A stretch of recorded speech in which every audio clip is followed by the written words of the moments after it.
All right, good afternoon, traders. Today is March 11th, 2024. My name is John Kerrigan. I moderate the BYOB trading room. Let's take a look at some charts. SPY, we're already on SPY. Let's just blow this up. Get the daily chart out there. Actually, let's flip charts. All right, so price action came down into the 8 EMA. Okay, lower high, lower low, closed inside the trap over the rising 17 EMA. For tomorrow's pivot, let's take a look at what we can find. Well, I got to say, if we get below this area right here, right about 510.15, probably going to be a bear. Any below 510.15 or below 510 or below 510.15. I actually just call it 510, 509.99, 510, anywhere below that. You can see the consolidation. Price action came down to it. Price action came up to it. We waffled around it all day. So underneath 510, I'm a bear to come down to this uptrend channel line. This would be the lower channel. All right, so there's SPY, pivot tomorrow, 510. We filled some gaps today. The bulls managed to fill the bears gap down, and the bears managed to fill a prior gap that was right in here, and they got hung up on.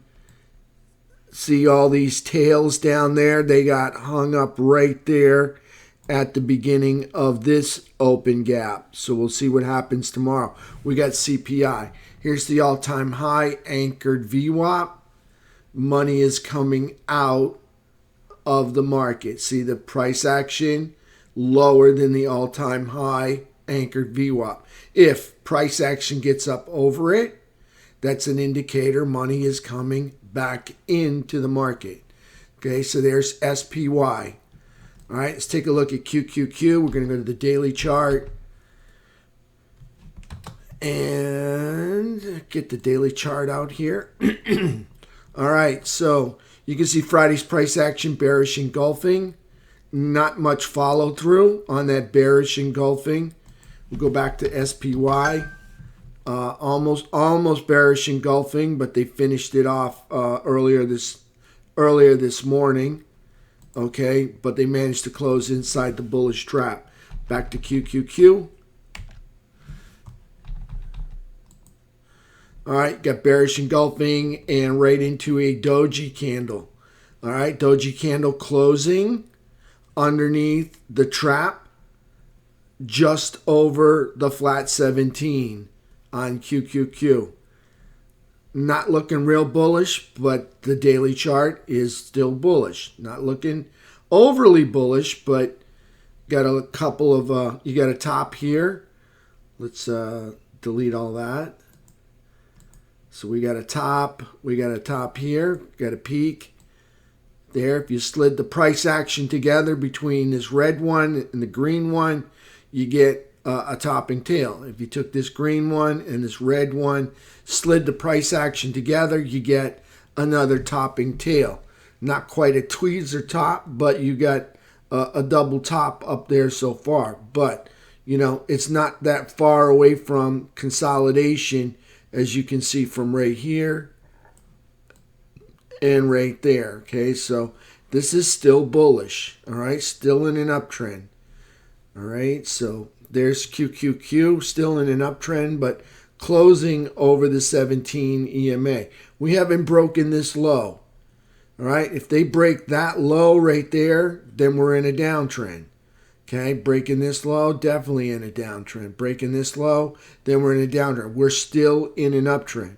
We just went up and made a $2 higher high or a $1 higher high, and now we're pulling back to test the lows.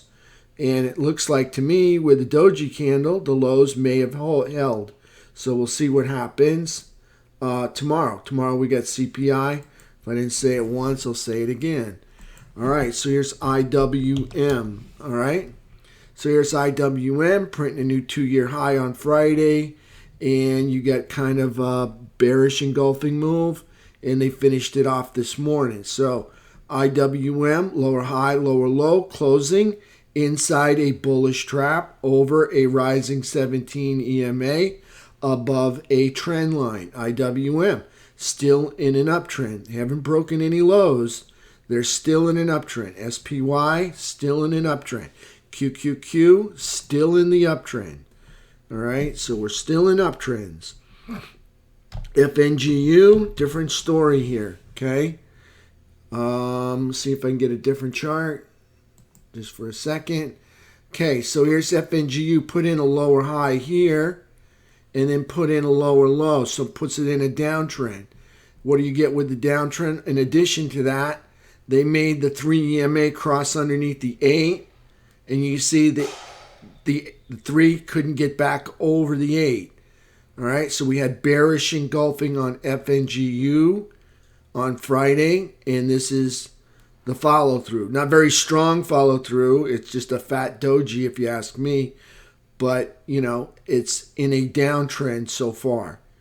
All right, so FNGU in a daily downtrend, also a 2-hour downtrend. So go back to the daily chart here. So FNGU closing below a bearish trap, below a flat 17 EMA. Okay, weekly chart, this is still bullish. We haven't broken any lows yet, okay, on the weekly chart. Weekly, this is still bullish. Daily, we're just having a little hiccup here, and we're got caught into some consolidation. With that consolidation sometimes comes a few downtrends, a few micro downtrends that come into it. So there's FNGU. All right, let's take a look at Diamond Dow. Here's Diamond Dow looking like a bull flag, kind of consolidating right through here. All right, so here's Diamond Dow. Now, if you notice on Diamond Dow, we put in a lower high. Here's that last low, and we put in a lower low. So what did they get? They got a downtrend as well, okay? The price action, this is Friday's price action, couldn't get back up over that high. So it's still in this downtrend.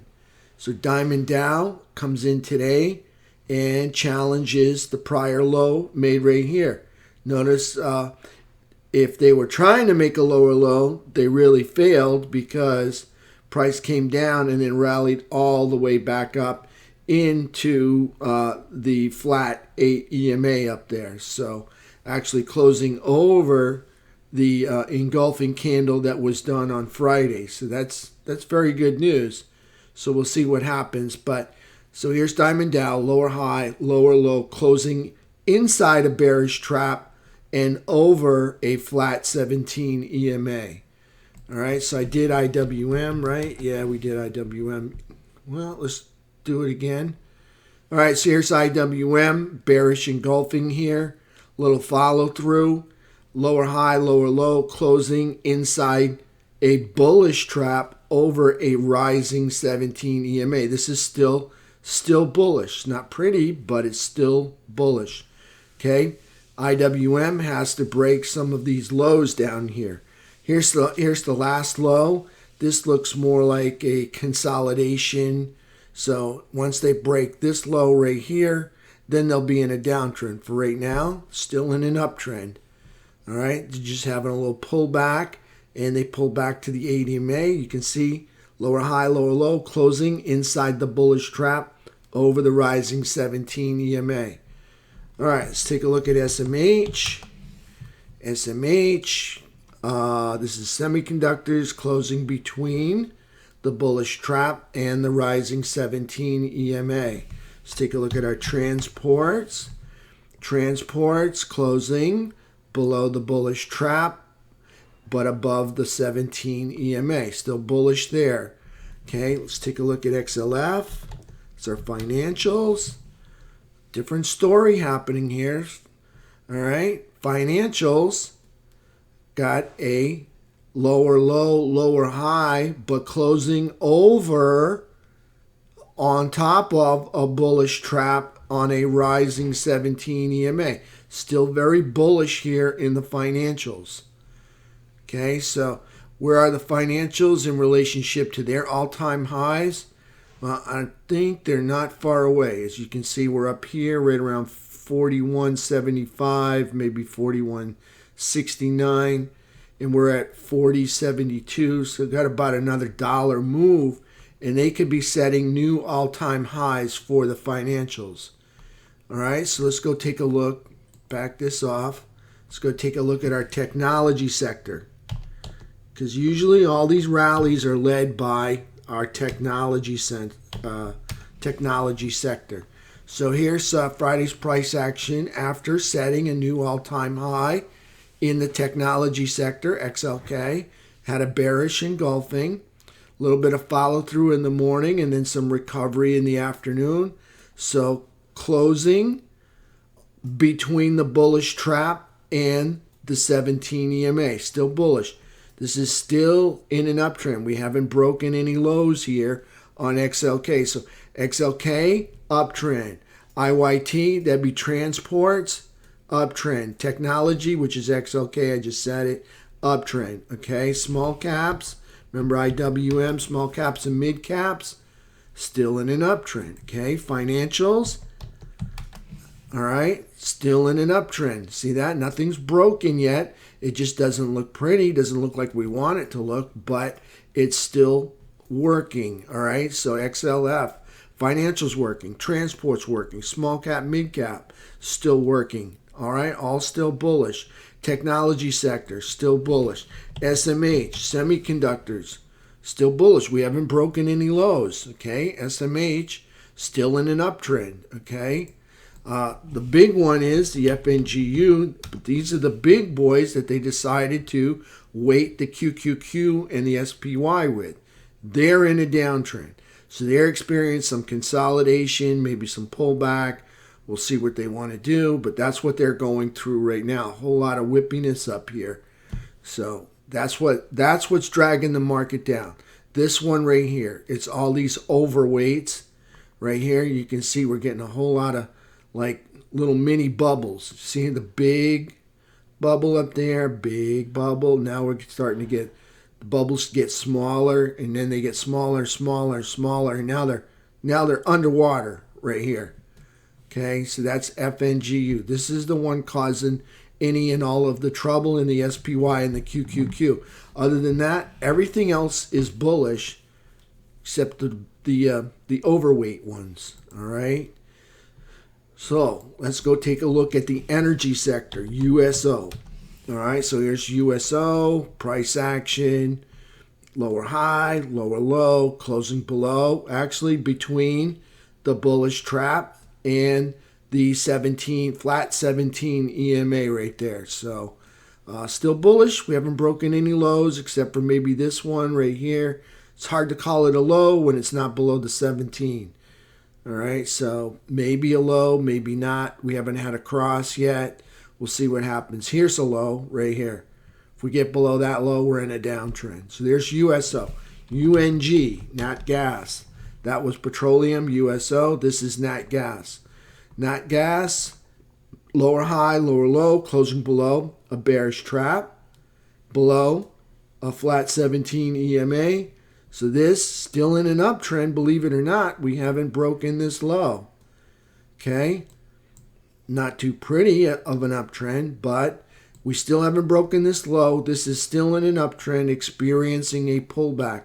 See that? That's what happens. You can still have the 3 underneath the 8 and all 3 of them underneath the 17, but still be in an uptrend. They haven't broken the lows here yet. Okay, so they're still in an uptrend. Not a pretty one, but still in an uptrend. All right, let's take a look at precious metals. Start off with silver. Okay, so here's silver making a higher low, maybe an equal high. Let's see here. What do we got for a high? 22.43, 22.45. So we got a lower high. We got a higher low, closing over the bullish trap, closing over the rising 17. closing over the midpoint of the pullback. This is still bullish. All right, this is in an uptrend. Okay, see, you got a, here's a high, here's a higher low. This is a prior low. This is the recent low. It's a higher low. There's a prior high. There's new highs. Okay, so that puts this in an uptrend. Higher low, higher high equals uptrend. So there we go. Silver on the daily chart in an uptrend, closing over the midpoint. Nice work on silver. GLD, another high flyer. All right, GLD printing new all-time highs on Friday, not today, on Friday. Kind of an inside day here for GLD. I'd like it to pull back to 200. Show me it can, 200 can support it. And then I'd like to pick some up there or consolidate over 200. So we got a higher low, lower high, closing over a fat bullish trap over the rising 17 EMA. Okay, nothing bearish going on there. That's very bullish. All right, let's take a look at the dollar index, and then I'm going to call it a day. All right, so here's the dollar index. All right, here we have an uptrend coming out of July all the way up to October. Okay, we reached the peak there, and then we failed in November to make a higher high. So then we came rocking down, tested major support right through here. All right, rallied off of major support back into the downtrend line because we failed to make a higher high here. We came into a downtrend making lower highs and lower lows, and lower highs, and you said it, lower lows. Okay, after hitting the major support, then we rally back into the downtrend line, consolidate through it, right into, then rally off of that into the flat 200. Okay, then we started an uptrend because we broke this high. All right, and then we turn around. Now we broke this low, so we are in a downtrend right now. All right, so we came down here, and what did we spike? Well, this would be a little bit of major support right there. Okay, so we spiked some of the major support. No, actually, minor support right here on top of this consolidation. All right, so the wicks sticking up, that's the minor support. The tails sticking down. Okay, for all these candles, they got wicks and tails. Well, the top part, that's the minor support of each day. All right, the bottom part, the lines that stick down, those are the tails. That's the major support. Okay, so we came right into the minor support, and you can see we bounced off the minor support, and now we're dealing with that. So we'll see which way they want to go. If they want to go back and test the 200 or the three moving averages that have converged again, or if they're just going to move over to the right and consolidate and eventually move down. We'll see what happens. Okay, so they're kind of like in that midpoint, that limbo of not quite weak enough to get through the support, but not quite strong enough to get back up to these highs yet. All right, so maybe some data is what they need. Well, guess what? We got some CPI coming in tomorrow morning. So data is what they're going to get tomorrow morning at 8:30. All right, everybody out there in video land, I'll see you tomorrow, 8 o'clock. Everybody else in the room, see you tomorrow at 8 o'clock. All right, thank you for being here. Y'all have a wonderful evening.